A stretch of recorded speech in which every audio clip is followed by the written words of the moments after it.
Primeiro Livro dos Reis, capítulo 7. Porém a sua casa edificou Salomão em 13 anos, e acabou toda a sua casa. Também edificou a casa do bosque do Líbano, de 100 côvados de comprimento, e de 50 côvados de largura, e de 30 côvados de altura, sobre 4 ordens de colunas de cedro, e vigas de cedro sobre as colunas. E por cima estava coberta de cedro sobre as vigas, que estavam sobre 45 colunas, 15 em cada ordem. E havia 3 ordens de janelas, e uma janela estava defronte da outra janela, em 3 ordens. Também todas as portas e ombreiras quadradas eram de uma mesma vista, e uma janela estava defronte da outra, em 3 ordens. Depois fez um pórtico de colunas de 50 côvados de comprimento e de 30 côvados de largura, e o pórtico estava defronte delas, e as colunas com as grossas vigas defronte delas. Também fez o pórtico para o trono onde julgava, isto é, o pórtico do juízo, que estava revestido de cedro de soalho a soalho. E em sua casa, em que morava, havia outro pátio, por dentro do pórtico, de obra semelhante a deste. Também para a filha de Faraó, que Salomão tomara por mulher, fez uma casa semelhante àquele pórtico. Todas estas coisas eram de pedras de grande valor, cortadas à medida, serradas à serra por dentro e por fora. E isto desde o fundamento até as beiras do teto, e por fora até ao grande pátio.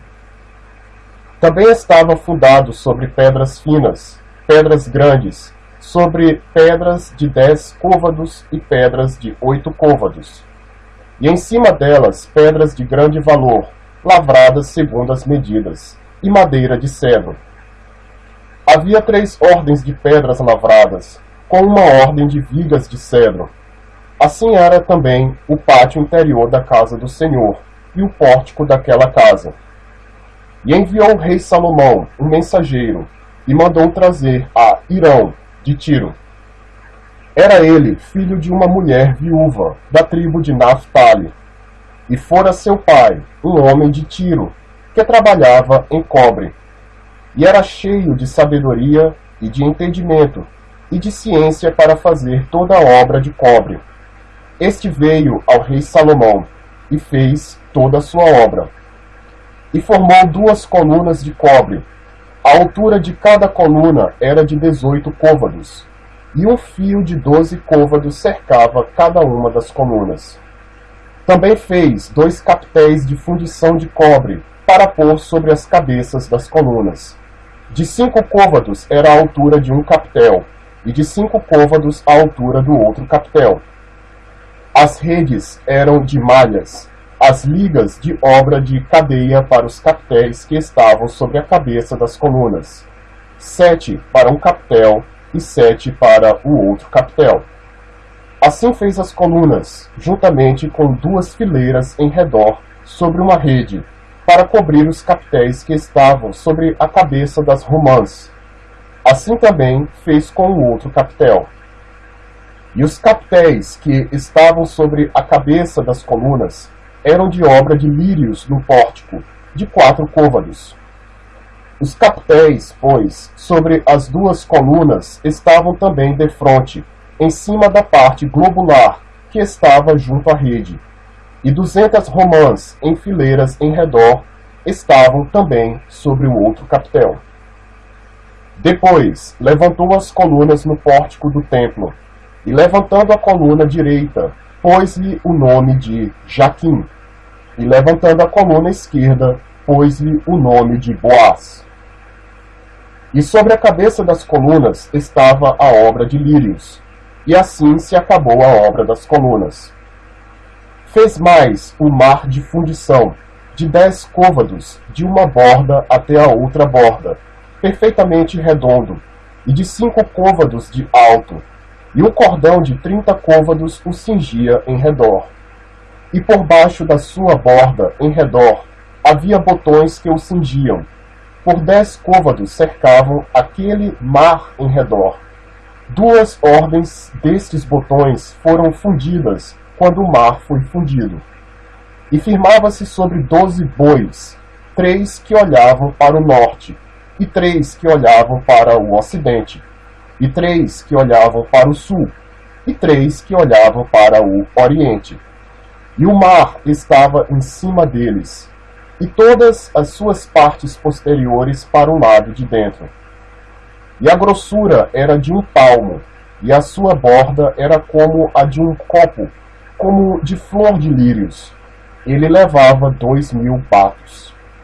Fez também as 10 bases de cobre, o comprimento de uma base de 4 côvados, e de 4 côvados a sua largura, e 3 côvados a sua altura. E esta era a obra das bases. Tinham cintas, e as cintas estavam entre as molduras. E sobre as cintas que estavam entre as molduras havia leões, bois e querubins.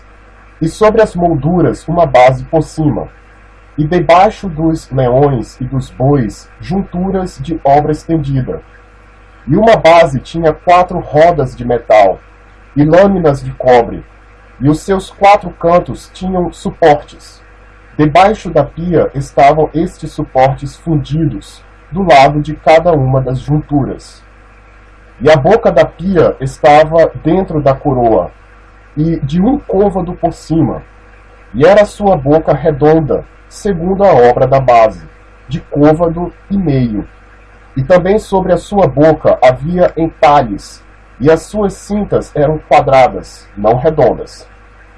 E as 4 rodas estavam debaixo das cintas, e os eixos das rodas na base, e era a altura de cada roda de côvado e meio.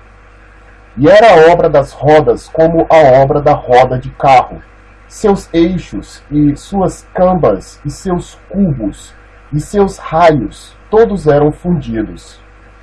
E havia 4 suportes aos 4 cantos de cada base. Seus suportes saíam da base, e no alto de cada base havia uma peça redonda de meio côvado de altura. Também sobre o alto de cada base havia asas e cintas que saíam delas. E nas placas de seus esteios e nas suas cintas lavrou querubins, leões e palmas, segundo o espaço de cada uma, e outros adornos em redor. Conforme a esta, fez as 10 bases. Todas tinham uma mesma fundição, uma mesma medida e o mesmo entalhe. Também fez 10 pias de cobre, e cada pia cabiam 40 batos, e cada pia era de 4 côvados, e sobre cada uma das 10 bases estava uma pia. E pôs 5 bases à direita da casa, e 5 à esquerda da casa. Porém o mar pôs ao lado direito da casa, para o lado do oriente, da parte do sul. Depois fez Irão as pias, e as pás, e as bacias, e acabou Irão de fazer toda a obra que fez para o rei Salomão, para a casa do Senhor, a saber, as 2 colunas e os globos dos capitéis que estavam sobre a cabeça das 2 colunas, e as 2 redes para cobrir os 2 globos dos capitéis que estavam sobre a cabeça das colunas, e as 400 romãs para as 2 redes, a saber, 2 carreiras de romãs para cada rede, para cobrirem os 2 globos dos capitéis que estavam em cima das colunas, juntamente com as 10 bases e as 10 pias sobre as bases, como também o mar e os 12 bois debaixo daquele mar, e os caldeirões e as pás e as bacias, e todos estes objetos que fez Irão para o rei Salomão, para a casa do Senhor, todos eram de cobre polido. Na planície do Jordão, o rei os fundiu em terra barrenta, entre Sucote e Zaretã. E deixou Salomão de pesar todos os objetos, pelo seu excessivo número, nem se averiguou o peso do cobre. Também fez Salomão todos os objetos que convinham à casa do Senhor, o altar de ouro e a mesa de ouro, sobre a qual estavam os pães da proposição, e os castiçais, 5 à direita e 5 à esquerda, diante do oráculo, de ouro finíssimo, e as flores, e as lâmpadas, e os espevitadores, também de ouro, como também os vasos, e os apagadores, e as bacias, e as colheres, e os perfumadores, de ouro finíssimo, e as dobradiças para as portas da casa interior, para o lugar santíssimo, e as das portas da casa do templo, também de ouro. Assim se acabou toda a obra que fez o rei Salomão para a casa do Senhor. Então trouxe Salomão as coisas que seu pai Davi havia consagrado, a prata e o ouro, e os objetos, pôs entre os tesouros da casa do Senhor.